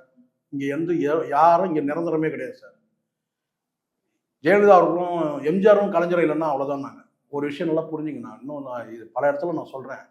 காங்கிரஸ் தான் சார் இங்கே வலிமையாக இருந்துச்சு. ஆமாம், காமராஜர் கீழே இருந்த கட்சி சார். காமராஜர் மாதிரி ஒரு தலைவர் இன்னைக்கும் இல்லைன்னு பேசிட்டு இருக்கோம். இந்திய தலைவராக இருந்தவர். ஆமாம் சார், அவர் வந்து கிங் மேக்கர் சார். அவர் கிட்ட தான் இருந்துச்சு. ஆனால் அந்த காங்கிரஸ் கட்சியை கதற விட்டாங்களா இல்லையா சார்? உன் காலை பிடிக்கிறதா அவர் காலை பிடிக்கிறதா? எம்ஜிஆரும் கலைஞரும் கதற விட்டாங்களா இல்லையா சார்? அதே ஜெயலலிதா பண்ணாங்களா இல்லையா சார்? இன்னும் கொஞ்சம் ஒரு படி மேலே போய் வந்து பார்த்தீங்கன்னா வந்து என்ன சொல்றாங்க, கையில் காலில் விழுற அளவுக்குலாம் கொண்டு வந்தாங்க சார். அப்படி இருக்கும்போது வந்து பார்த்தீங்கன்னா அந்த மாதிரியான ஒரு நிலை வந்து பார்த்தீங்கன்னா நீங்கள் வந்து உருவாக்கணுமா இல்லையா? நாம் தமிழர் கேட்டால் நம்மளை தேடி வரணும், நம்மளை தேடி வரணும். திராவிட இயக்கம் கூட நம்மளை தேடி வரணுன்ற நிலைப்பாடு இருந்தது சார். மொத்தம் போயிடுச்சு, மொத்தம் போயிடுச்சு. யாரால போச்சு யோசிச்சு பாருங்க. நீங்க ஒரு நிதானத்தோட ஒரு சுய நினைவோட நீங்க வந்து கட்சி நடத்துனீங்கன்னா சின்ன எப்படி சார் போகும்? அடுத்தடுத்த நிலையில நீங்க ஒன்று கட்சியோட கட்டமைப்பை நீங்க உருவாக்கல சார். நான் சொல்றேன், இப்போ நான் கூர்ந்து கவனிக்கிறதோ நான் எனக்கு என்ன தோணுது கேட்டா, ஒரு சந்தேகம், மிகப்பெரிய சந்தேகம் வலுக்குது. உங்களுக்கு கொடுக்கப்பட்ட அசைன்மெண்ட் மாதிரி தெரியுது. உங்களுக்கு கொடுக்கப்பட்ட அசைன்மெண்ட் என்னன்னு கேட்டீங்கன்னா 10% மேலே நீங்க போகக்கூடாது. அதுக்குள்ள நீங்க வச்சீங்கன்னா திராவிட இயக்கங்களுக்கு ஒரு வைப்ரேஷன் கொடுத்துட்டே இருக்கும். அதிமுக திமுக ஒரு வைப்ரேஷன் கொடுத்துட்டே இருக்கும். 10% மேலே நீங்க ஏறக்கூடாது. 10 வருஷம் மேலே நீங்க ஏறினீங்கன்னா உங்களுடைய வேலையே என்னன்னா திமுகவை அதிமுக அடிக்கணும், அவ்வளவுதான். அப்படியே இருங்க நீங்க, மீதி நாங்க பாத்துக்கிறோம். அப்படி ஒரு அசைன்மெண்ட் கொடுத்த மாதிரி இருக்கு. நீங்க ஏன் மேல போக மாட்டீங்க சார்? கட்சி ஆர்ப்பரிக்குது சார் வளர்றதுக்கு. தெரியுங்களா உங்களுக்கு? இன்னைக்கு நான் சொல்றேன், ஒரு கருத்துல வந்து நான் வந்து தமிழா பாண்டியனோட நான் உடன்படுறேன். ஒரு கருத்து அவர் சொன்னார். என்னன்னு கேட்டா, இன்னைக்கு வந்து நவீன தமிழ் வளர்ச்சியை வந்து மக்கள் ஆர்வமா இருக்கிறாங்க. நவீன தமிழ் வளர்ச்சியில வந்து மக்கள் வந்து ஆர்வமா இருக்கிறாங்க. அந்த ஆர்வத்தை நீங்க வந்து பாத்தீங்கன்னா நீங்க யார் சார் அறுவடை பண்ணணும்? நான் கேட்கிறேன், நாம் தமிழ் பண்ணணுமா இல்லையா? அப்போ மாற்று அரசியல் நீங்க வீரியமா வெறும் மேடையில மட்டும் வந்து கத்திட்டு போயிட்டா போதுமா? நான் கேட்கிறேன், உணர்வுபூர்வமா இருக்கணும் இல்ல? மேடையில மட்டும் கத்திட்டு போயிட்டா அப்ப நான் என்ன கேட்கிறேன்னா, இன்னைக்கு இங்க வந்து பாத்தீங்கன்னா வேற வழி இல்லை. நாம் தமிழருக்கு மாற்று வேணும்னு சொல்றேன். நாம் தமிழருக்கே மாற்று வேணும். இங்க இனி அது முடிஞ்சு போச்சு. சீமான் பொறுத்த வரைக்கும் நான் சொல்றேன், என் பார்வையில இனிமேல் அடுத்த கட்ட வளர்ச்சிக்கு போக முடியாது. ஏன்னா ஒரு கட்டத்துக்கு மேல நான் கேட்டா நீங்க உங்களுடைய என்ன சொல்லுங்க தெரியுங்களா, அந்த கிராஸ் ரூட் இருக்குல்ல, அதுலேயே நீங்க அடி வாங்குது. ஏன்னா நீங்க அடுத்தது முன்மொழியக்கூடிய வந்து இடத்துல நீங்க வரல. அந்த கட்சி அடுத்துதான் அவர் நல்லா வலிமையா இருக்கிறாரு, ஆயுசோடு இருக்கிறாரு, நல்லா இருக்கட்டும் நானும் சொல்ல. ஆனால் அடுத்த நிர்வாகிகள் யாருன்றதை அடையாளப்படுத்துறதே உங்களுக்கு சிக்கல் இருக்கு. ஒரு பொதுச் செயலரையோ இல்லை அடுத்த கட்ட நிர்வாகிகளோ நீங்க அறிவிக்கிறதுலேயே உங்களுக்கு சிக்கல் இருக்கு. சீமான் அச்சப்பட வேண்டிய அவசியம் என்ன? அப்போ அடுத்த கட்டத்துக்கு வந்தா கூட பார்த்தீங்கன்னா இப்பவே நீங்க என்ன சரி கேட்டா இவர் தான் இவங்க தான்ன்ற மாதிரி வந்து கட்சி கூட்டத்தை ஒரு பொதுக்குள்ள கொண்டு வந்து உட்கார வைக்கிறீங்க. அப்புறம் அடுத்த கட்டத்துக்கு கேட்டா ஒரு பையனை கொண்டு வந்து இவன் தான் என்னுடைய மகன்றீங்க. அதுவே இங்க குழப்பத்தில் இருக்கான் பல பேர். மகன் சொல்றாரு, என்னங்க இவர் சொல்ல கேட்டா இவ்வளவு பெரிய மகனா இப்பதான் கல்யாணம் ஆச்சு. அதுக்கப்புறம் கேட்டா அது வளர்ப்பு மகனா, அதே நீங்க முழுசா சொல்லல. அதே ஒழுங்கா சொல்லணும்ல, சொல்றவங்களுக்கு கன்ஃபியூஸ் ஆகிறான். இப்பதான் கல்யாணம் ஆச்சு, அந்த பையனை பார்த்தா இவ்வளவு பெரிய பையனா இருக்கிறான்னு சொல்லிட்டு அப்புறம் பார்த்தீங்கன்னா அது உறவுக்கார பையன் இருக்கட்டும், நான் வேணா சொல்ல, அவங்கள கூட மெம்பரா கூட ஆகிட்டோம். ஆனா நீங்க அடுத்த கட்டம் நீங்க வந்து பாத்தீங்கன்னா நீங்க வந்து உங்களோட இருக்கைகளை கொண்டு வரதுக்கு முயற்சி பண்றீங்க. அப்ப நீங்க கலைஞர் பண்ணத்தான் நீங்களும் பண்றீங்க, வைகோ பண்ணத்தான் நீங்களும் பண்றீங்க. சொல்லுங்க. திருமாவளவன் வந்து பாத்தீங்கன்னா இன்னைக்கு கட்சியோட தலைவர் சார், அவர் தான். அடுத்து யாராவது அவர் சொல்லியிருக்கிறாரு? இல்ல, இது வரையும் சொல்லியிருக்காரு. நீங்க சொல்லுங்க. இல்ல, யாரும் சொன்னாங்க? சொல்லிதான் நம்ம சொல்லலாம். ராமதாஸ் பண்ணத்தான் நீங்க பண்றீங்க, கலைஞர் பண்ணத்தான் பண்றீங்க, வைகோ பண்ணதான் பண்றீங்க. அப்புறம் நீங்க என்ன மாற்றுன்னு கேட்கிறேன் நானு. என்னத்தை மாற்று கிழிச்சிட்டீங்க நீங்க? திராவிட இயக்கங்கள் மாற்று நீ தொண்டையில கிழிச்சா போதுமா? தொண்டை கிழிய கத்தினா போதுமா? அடுத்த கட்ட நிர்வாகிகள்கிட்ட போனல சார். அடுத்த கட்ட நிர்வாகிகள் அறிவிக்கணும் சார். கட்சி அடுத்த கட்ட வளர்ச்சிக்கு வந்து ஆர்ப்பரிக்குது. நாம் தமிழர் வந்து ஆர்ப்பரிக்குது, இளைஞர்கள் வந்து ஆர்ப்பரிக்கிறாங்க, புதுசா இளைஞர் வராங்க. அப்ப இந்த இடத்துல உங்களை தடுக்கணும்னு ஒரு நடவடிக்கை வருது. அதான் என்ஐஏ நடவடிக்கை. நீங்க ஒண்ணு வலிமையா சொல்லுங்க, என்ஐஏ நடவடிக்கை முழுக்க முழுக்க சதின்னு சொல்லுங்க. இடும்பாவனம் கார்த்திக் தம்பி என்ன சொல்றாருன்னு கேட்டீங்கன்னா சதின்றார். இவர் என்ன செய்யறாரு கேட்டினா, அந்த சதி யார் பண்ணாங்களோ அவங்க மாநில தலைவரை கட்டி தழுவுறாரு. நீங்க இந்த முரண்பாட்டுக்கு பதில் சொல்லுங்க. நீங்க சொல்லுங்க, நீங்க ஒரு மூத்த பத்திரிகையாளர், நீங்க சொல்லுங்க. இடும்பாவனம் கார்த்திக் என்ன சொல்ற கேட்டா, இது வந்து மத்திய பாஜக அரசோட சதின்னு சொல்றாரு சார். சரிங்களா? அதை விட சாட்டை ஒழுங்கா சொல்ல. சாட்டை எங்கன்னா எனக்கு வந்து எண்ணெயை வந்து நல்ல தலைவாழல போட்டு நல்ல பலகாரமாக வச்சு நமக்கு சாப்பாடு போட்டாங்கன்னு சொல்றாரு. அவர் சொல்ல வர்றது அதுதான். எங்களை நல்லா கவனிச்சுட்டாங்க, ரொம்ப மரியாதையாக நடத்துனாங்கன்னு சொல்லிட்டு அதான் சொல்றாரு அவர். நான் கேட்கறதுன்னு கேட்டீங்கன்னா, இடும்பாவனம் கார்த்திக் சொல்றாருன்னு கேட்டா பாஜகவோட சதின்னு பேசுறாரு. இவரு கேட்டா அந்த சதி பண்ணக்கூடிய மாநில தலைவரை கட்டி தழுவுறாரு. இது எப்படின்னு கேட்குறேன். கேட்டால் நாகரிகன்றீங்க, மாண்புன்றீங்க. இந்த கதைலாம் இங்கே வேணாம். இந்த காதெல்லாம் இங்கே குத்தியாச்சு ஏற்கனவே. அரசியல் நாகரிகம், அரசியல் மாண்பு, இப்படிதான் திருமாவளவன் கேட்டால் அரசியல் நாகரிகம் சொல்லிட்டு போய் ராஜபக்சே கை கொடுத்தாரு. இதனால்தான் அவருக்கு கட்சிக்கு வந்து பார்த்தீங்கன்னா அடுத்த கட்ட வளர்ச்சிக்கே போற நானே சொல்றேன், குற்றச்சாட்டுறேன். விசிகாவை நான் அவர் மேல பெரிய குற்றச்சாட்டு. ஆமா, குற்றச்சாட்டு இருக்கு சார். நீங்க எப்படி வந்து பார்த்தீங்கன்னா வந்து ராஜபக்சோட கை கொடுக்கலாம்? என்ன நாகரிகம்? அப்படிப்பட்ட கேவலமான நாகரிகம் தேவையே இல்லைன்ற நான். இது கேடுகட்ட நாகரிகம். வந்து திரும்ப வந்து ராஜபக்சே கை கொடுக்கறதுன்னா வந்து பார்த்தீங்கன்னா கேடுகட்ட நாகரிகன்ற கேவலமான நாகரிகம். அந்த நாகரிகத்தை திருமாவளவன் செய்யாமே இருந்திருக்கலாம். அதே தான் நீ இன்னைக்கு பண்ற. திராவிடத்தை எதிர்க்கிற ஆள் நீ. ஆரியத்தை ஆதரிக்கிறியா? சொல்லுங்க பார்க்கலாம். அதை விட ஒரு படி மேல போய் உன் கட்சியே இருக்காதுன்னு பேசலாம். இது 24 உன் கட்சி இருக்காதுன்னு பேசலாம். அவனை நீ கட்டி தழுவுற.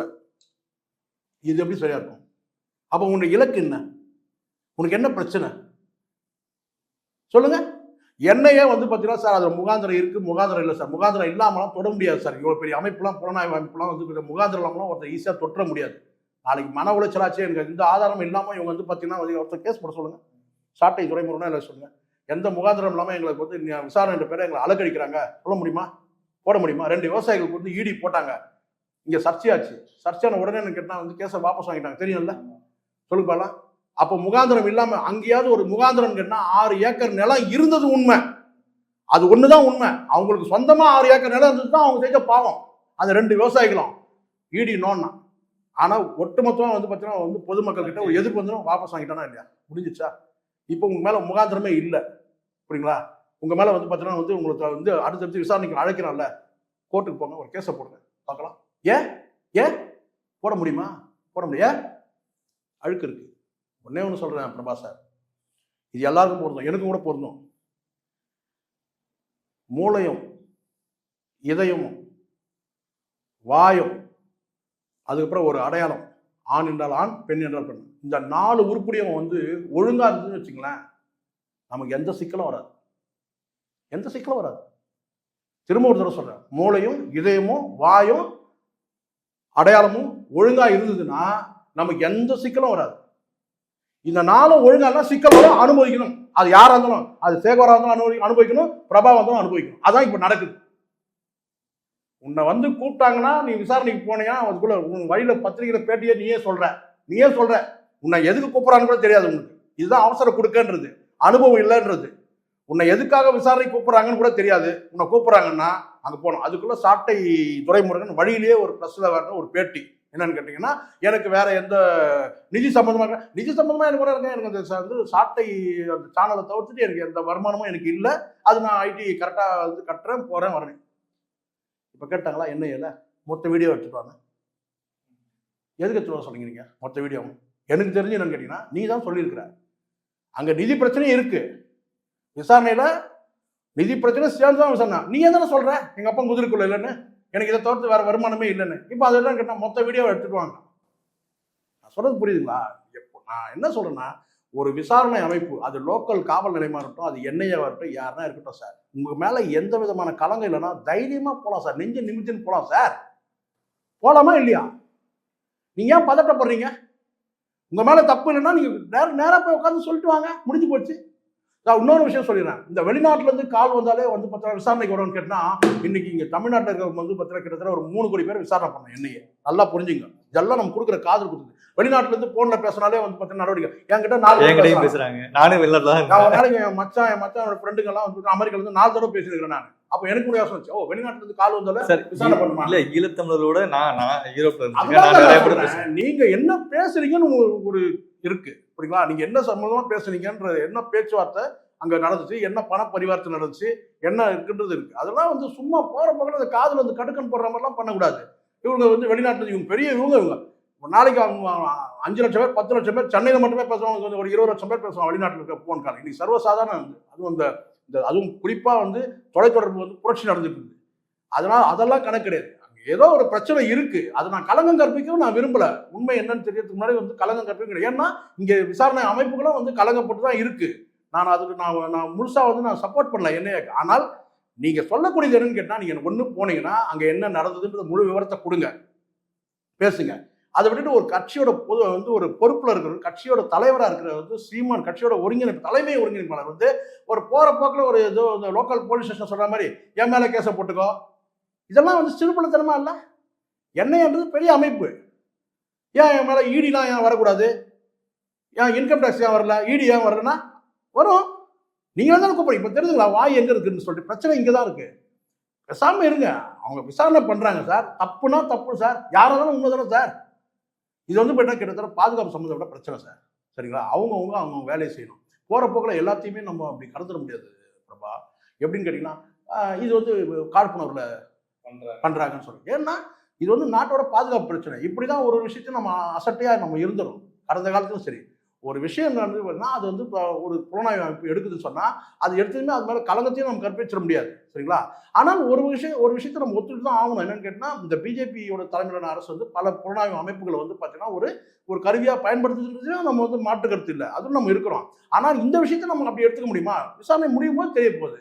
ஒரு விஷயம் நல்லா சொல்றேன், நாம் தமிழர் பொறுத்தவரைக்கும் ஒரு கட்டமைப்பு உருவாக்காதனால, நிர்வாக கட்டமைப்பு வந்து உருவாக்காதனால, நிர்வாக ஸ்ட்ரக்சரே இல்லாதனால, ஒட்டுமொத்தமாக நிர்வாக ஸ்ட்ரக்சரே வந்து பார்த்தீங்கன்னா வந்து தமிழ்நாடு முழுவதும் இல்லாதனால, தமிழர்களுக்கு எங்கெல்லாம் பிரச்சனை வருதோ அது வந்து ஒரு பிரதிநிதியாக இழுத்து குரல் கொடுக்காதனால, இலங்கையில் வந்து பார்த்தீங்கன்னா கிட்டத்தட்ட ஒரு கலைஞர் இங்கிருந்து போன வந்து இந்த நாடகக்காரிகள் எல்லாம் வந்து பார்த்தீங்கன்னா அங்கே போயிட்டு அங்கே வந்து அவுத்து போட்டு ஆடிட்டு அங்கே இருக்கிறவங்ககிட்ட வந்து பார்த்தீங்கன்னா நீ பக்கத்தில் நின்று போட்டோ எடுத்துக்கு 30,000 ரூபாய் வசூல் பண்ணுற சுரண்டல் வேலை பண்ணும்போது கூட கண்டிக்காத நிலையில வந்து பார்த்தீங்கன்னா நாம் தமிழர் கட்சி இருக்கிறால. இனி நான் சொல்றேன், நாம் தமிழருக்கு எதிர்காலமே கிடையாது. நான் சொல்றேன் என்ன விமர்சனம் பண்ணீங்க? தாசி மகன் சொல்வீங்களா? வேசி மகன் சொல்வீங்களாடா? சொல்லுங்கடா. நான் சொல்றேன், நாம் தமிழுக்கு மாற்று கட்சி தேவைங்க. அது உருவாகும். யாராலும் நீங்க கேட்காதீங்க, யாரும் நிச்சயமா தேவை. நாம் தமிழுக்கு இங்க ஒரு மாற்று தமிழர் சார், தமிழர்களுக்கு தலைமை தாங்கக்கூடிய அளவுக்கு ஒரு கட்சி வேணும் சார். அது தப்பு கிடையாது சார். அது யாரும் வந்து பார்த்தீங்கன்னா வந்து அது வந்து நீங்க இதை சொன்னோன்னே விஜயோட கட்சியில இவர் சேர்ந்துறேன் சார். நான் சொல்றேன் கேட்டுக்கிறீங்களா? இப்போ எழுதி கொடுக்குறேன் வேணா உங்களுக்கு. நான் எந்த தலைவர் கூட்டாலும் நான் போக மாட்டேன். பக்கத்தில் நின்று போட்டோ எடுக்க வேண்டிய அவசியம் இல்லை. சீமான் அவர்களுக்கு அவரோட நண்பர் கூட பாக்கியராஜ் கூட கூப்பிட்டாரு, உங்களுக்கு தெரியும் சரிங்களா? நான் ஓடக்கூடாதா? மறுநாள் ஐயோ தலைவர் கூப்பிட்டாரு. எனக்கு அது அவசியம் கிடையாது. ஏதாவது ஒரு நிகழ்ச்சின்னு போனோம்னா இதே திருமணம் கூட சேர்ந்து நான் போட்டோ எடுத்துருக்கேன். அவசியம் ஏற்படும் போது ஒரு சந்திப்புல ஒரு மனு கொடுக்குறோம், இல்லை ஏதோ ஒரு விஷயத்துக்காக நம்ம போறோம்னு சொன்னா அப்போ இதே முதலமைச்சர் மீட் பண்ணணும்னு ஒரு நிர்பந்தம் ஒரு கட்டாயம் இருந்துச்சுன்னா எங்கேயாவது பொது நிகழ்ச்சியிலோ ஏதாவது நிகழ்ச்சியில போனா நான் போவேன். அது ஒன்றும் வந்து தப்பு ஒன்று. ஒரு தலைவர் கூட நின்று அதுக்காக நான் வந்து நான் மற்றவங்க மாதிரி ஐயோ நாங்கள் போக மாட்டேன் அப்படி கிடையாது. எனக்கு சந்தர்ப்பம் தான் போவேன். இதுக்காக ஐயோ ஒரு தலைவர் கூப்பிட்டாருன்னு சொல்லி ஓடி போயிட்டு பக்கத்தில் நின்று போட்டோ எடுத்துக்கிறதுக்கு நான் கிடையாது. ஏதாவது ஒரு நிகழ்ச்சியில் ஒரு மனு சந்திக்கிறோம், இல்லை ஒரு பொது நிகழ்ச்சியில் பார்க்குறோம், ஒரு கல்யாணத்தில் பார்க்குறோன்னா அது பரஸ்பரம் வணக்கம் சொல்கிறோம், அவ்வளோதான். மெனக்கட்டு இதுக்குன்னு நான் வந்து அலையிறவங்க நான் கிடையாது. அதனால விஜய் வந்து கூப்பிட்டாரு, நான் விஜய் கூப்பிட்டு எனக்கு தலைமை ஒரு பெரிய ஒரு பதவி கொடுக்குறவங்க கூட நான் போக மாட்டேன். எனக்கு எந்த அரசியல் கட்சியில் எனக்கு பதவி வேணான்றதோட நான் உறுதியாக இருக்கிறேன். புரியுமா சொல்றது? எனக்கு வந்து அதுக்கு அவசியமாக எனக்கு கிடையாது. நான் வந்து ஒரு அரசியல் பார்வையாளர், ஒரு பத்திரிகையாளர், என்னுடைய வேலையை நான் செய்கிறேன், அவ்வளோதான். இந்த இடத்துல நான் கேட்டேன்னா இவங்க எல்லாரும் சொல்லக்கூடிய கேட்டா விஜயோட அரசியல் கட்சிக்கு அவர் போறாரு, தாவறாரு. நான் உங்க கட்சியில் நான் நாம் தமிழில் இது வரைக்கும் எனக்கு எத்தனோ தடவை சொல்லியிருக்கேன், நான் நாம் தமிழ் கட்சியில மெம்பர் கிடையாது. ஆனால் ஒன்னே சார், தமிழ் தேசியத்தை நேசிக்கிறேன். அதில் மாற்று வந்து எந்த வகையில் நான் எங்கேயுமே நான் வந்து மாற்றி பேச கிடையாது. இப்போ நான் சொல்றேன், திராவிட இயக்கங்களை ஒரு வேளை நான் ஆதரிக்கிறேன்னு சொன்னா அது பிஜேபிக்கு எதிராக தான் நான் ஆதரிக்கிறேன். பிஜேபிக்கு எதிராக இருக்கிறவங்க தான் நான் வந்து பார்த்தீங்கன்னா வந்து திராவிட இயக்கங்களை ஆதரிக்க முடியும். இதை நீங்க வந்து பிஜேபி ஆதரிக்கிற மாதிரி இப்போ நான் சொல்றேன், சீமான இந்த அளவுக்கு நான் வந்து பார்த்தீங்கன்னா நான் வந்து எதிர்த்து பேசுறேன்னு கேட்டேன்னா நீங்க வந்து நடந்துக்கிற முறை தாங்க. நீங்க வந்து ஒரு கட்சியை அழிச்சிரும் ஒழிச்சிரும்னு பேசுறாங்கன்னா அவனை போய் நீங்க கட்டி பிடிக்கணும். இதுக்கு மேல உங்ககிட்ட நம்ம வந்து பார்த்தீங்கன்னா உங்களுக்கு ஆதரவு நம்ம பேச முடியுமா? நான் இப்போ நான் சொல்றேன், நான் வந்து நாம் தமிழுக்கு எதிராக இல்லை. ஆனால் சீமானுடைய நடவடிக்கை படி பார்த்தா இனிமேல் நாம் தமிழுக்கு வந்து எதிர்காலம் இல்லைன்றதை நான் சொல்றேன். அதுல பயணிக்கிறவங்களுக்கு எதிர்காலம்னா நான் கேட்டா வந்து தமிழ் தேசியத்துக்கு எதிர்காலம் சொல்றேன், தனிப்பட்ட முறையில் எதிர்காலம் சொல்ல. நீங்க நல்லா இருப்பீங்க, இன்னும் 2 சேனல் போட்டு வருமானம் பார்ப்பீங்க சாட்டை துறைமுகம் மேல. அதனால என்ன நடக்க போகுது? தினம் ஒரு 50,000 வியூஸ் வரும். அதை பார்த்துட்டு சாப்பிட்டு போக வேண்டியதுதான். தமிழ் தேசியத்தை வளர்க்க முடியாது. அப்ப தமிழ் தேசியத்தை கட்டமைக்கணும், தமிழர்களுக்கான ஒரு தனி அடையாளம் இருக்கணும், அல்ல ஒரு தனி கட்சி இருக்கணும்னு சொன்னா நாம் தமிழருக்கு ஒரு மாற்று கட்சி வேணும். அது நடக்கும். யாரால் நடக்கும்? காலம் பொறுத்துருங்க. யாராவது ஒருத்தன் கிளம்பி வருவான், நடக்கும். நடக்காமலாம் போயிடாது. ஆனால் நான் சொல்ல கேட்டேன், அந்த அடையாளம் போயிடுச்சு. நாம் தமிழருக்குள்ள அந்த இலக்கு போயிடுச்சு.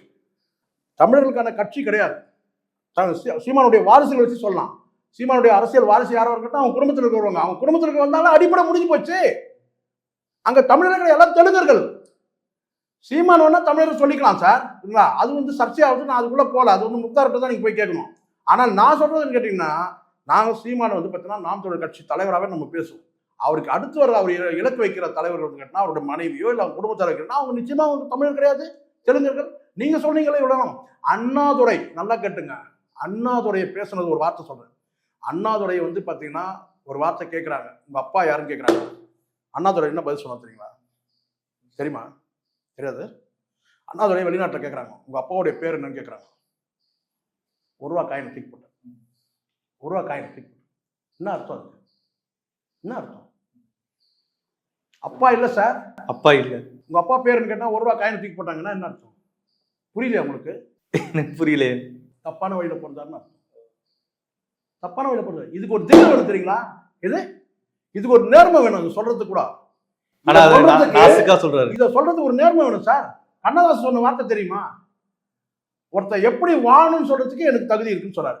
ஏன் அதுக்கு காரணம் சொல்றாரு கேட்டீங்கன்னா, ஒருத்தர் நல்லா வாழ்ந்தாதான் ஒருத்தர் வந்து நல்லா வந்து இவன் எப்படி வாழணும்னு சொல்றதுக்கு வந்து ஒரு தகுதி இருக்கிறது.